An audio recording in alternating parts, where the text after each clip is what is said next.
Oh, hello there. Welcome to another edition of Mr. Duncan's Maydays. The month of May is passing us by. How has it been for you so far? Is it turning out to be a good month? Perhaps it is too early to say whether this May has gone smoothly or not. If something occurs with no real changes happening, we can say that it was uneventful. The month passed without incident. It was just an ordinary month. Some might say that no occurrence at all is better than a bad occurrence. I hope whatever you are doing this month, my May Days will help in some way to make the month go as well as it can.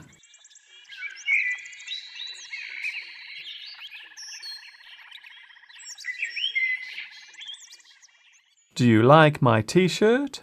You may not realise, but this is one of my most favourite t-shirts in the whole world.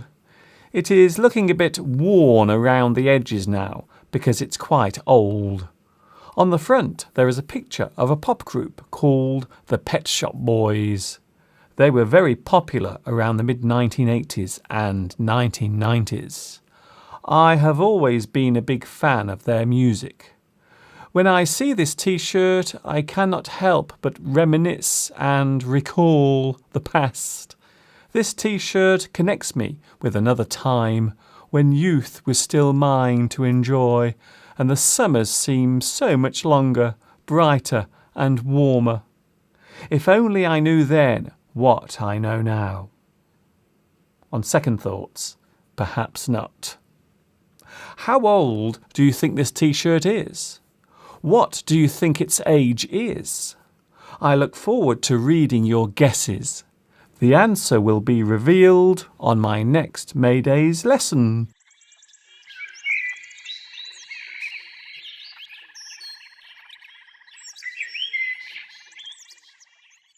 In one of my earlier lessons, I wore a t-shirt with the word funky on the front. Some of you have asked me what the word really means. The word funky has more than one meaning. In its original context, the word meant a bad smell or odour. It is derived from the word funk. In British English, it used to mean a coward or a person who becomes scared and panics easily. This definition is no longer used. Nowadays, funky means fashionable, stylish, bright and modern in an unconventional way. An eye-catching design might be described as being funky. That's a funky shirt you have on. We can use the word to describe a certain type of music that has a strong rhythm. Funk is a style of music that tends to have a strong beat, hence the adjective funky. The term may seem dated to some, but it is still used widely to describe something that stands out from the rest.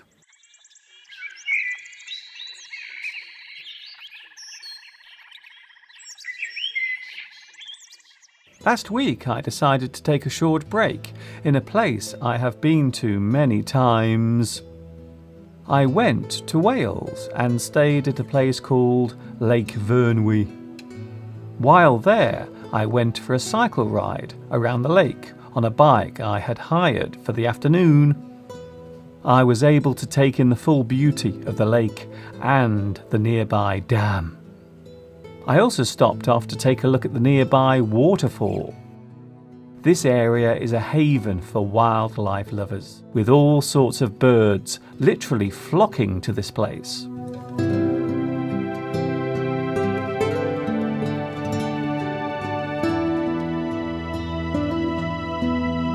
There is always something to see here.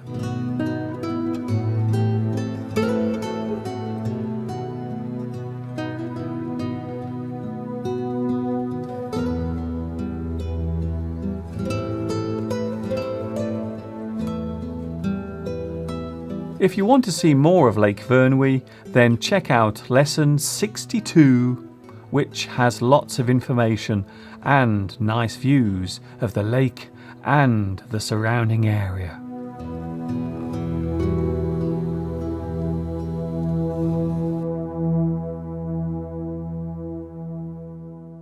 I have received an email from Vahid in Norway who asks what the phrase "the bottom line" means.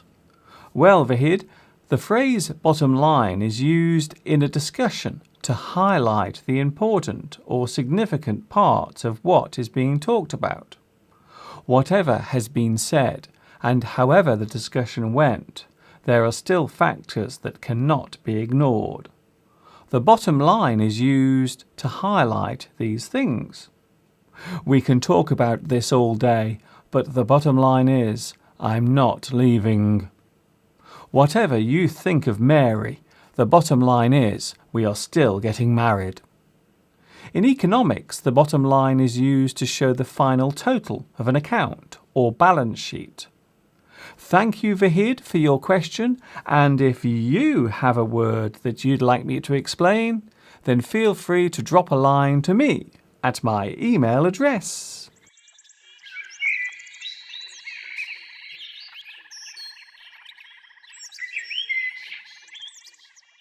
Do you like my stone head? His name is Brian. He doesn't say much as he's a bit shy. In English, there are some words and phrases relating to the word head.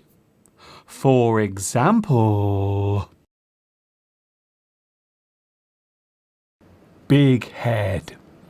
If we call someone a big head, we are saying that this person likes to talk about how clever they are or how good they are at something. They like to brag and talk about how well they did in an exam or how they won an award for achieving something. A big-headed person is never modest. Then there is come to a head. If something comes to a head, then it means that an event or situation has reached a point where it must be dealt with.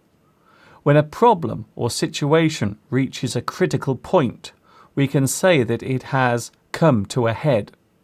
The situation at work came to a head last Friday when Peter was fired. Then there is the phrase roof over your head.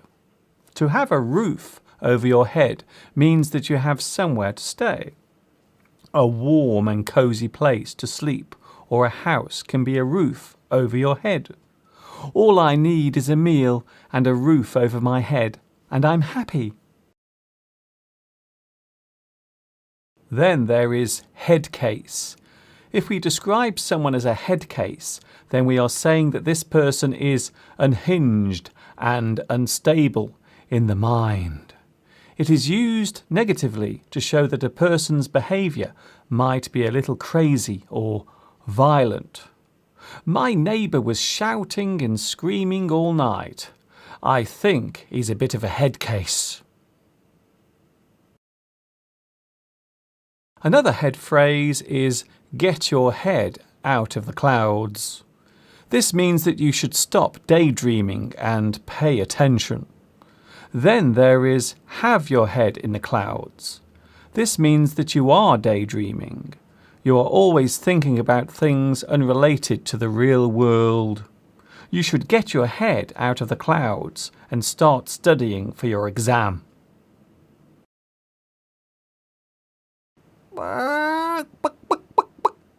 Our final head idiom is headless chicken. This is used to show that someone is behaving in a panicky or anxious way. A person is rushing around in a disorganized way. They are behaving like a headless chicken. This phrase refers to the state of a chicken after its head has been chopped off.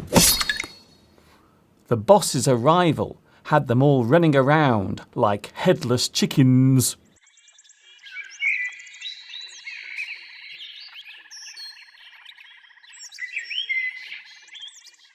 That is all from me for this May Day lesson. There will be more May Days coming before the month ends, so keep a lookout for them. Don't forget to check out my YouTube playlists featuring all of my lessons, including my main lessons, my Dunktober lessons,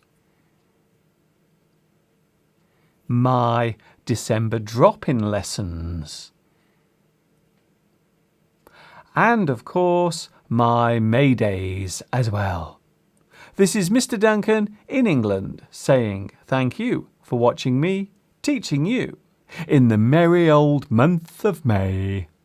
And, of course, Ta-ta for now.